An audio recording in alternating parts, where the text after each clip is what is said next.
ఒక పక్కన రవిప్రకాష్ సర్వేలతో తలడిల్లుతున్నటువంటి వైఎస్ఆర్ కాంగ్రెస్ పార్టీకి ఒకంత షాక్, మరింత సంతోషం. రెండు కలగలిపినటువంటిది మాత్రం పార్థదాస్ సర్వేలు. ఏదైతే చాణక్య సంస్థ నడిపేటటువంటి పార్థదాస్ సర్వే ఇక్కడ కీలకమైంది. ఆయన సంబంధించి AP elections is divided by gender as per our survey, this is our finding so far among male voters. మగవాళ్లలో ఓటర్లలో తెలుగుదేశం పార్టీకి 50.18% మద్దతు లభిస్తుంటే వైఎస్ఆర్ కాంగ్రెస్ పార్టీకి 46.55%, అంటే గ్యాప్ దాదాపుగా 3% కనబడుతున్నది. అదే సందర్భంలో 3.5% దాకా కాంగ్రెస్ పార్టీ 2.81% ఉందన్నటువంటిది అంచనా వేశారు మగవాళ్లలో.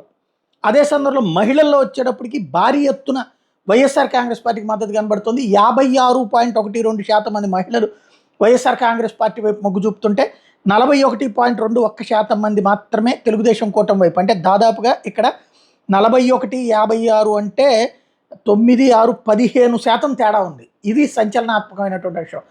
41% తెలుగుదేశం పార్టీ, 56% వైఎస్ఆర్ కాంగ్రెస్ పార్టీ, అంటే భారీ గ్యాప్. కాంగ్రెస్ పార్టీ ఇక్కడ 2.41% అన్నటువంటిది ఆయన వేస్తున్నటువంటి అంచనా. టోటల్గా మగవాళ్లలో టీడీపీ కూటమికి 3% లీడ్ ఉంటే మహిళల్లో వైఎస్ఆర్ కాంగ్రెస్ పార్టీ 15% లీడ్ అన్నటువంటిది సంచలనాత్మకమైనటువంటి అంశం. ఇది ఒకంత వాళ్ళకి రవిప్రకాష్ సర్వేతో తలడిల్లిపోతున్నటువంటి వైఎస్ఆర్ కాంగ్రెస్ పార్టీకి ఇది సంతోషం కలిగిస్తున్నటువంటి వార్త.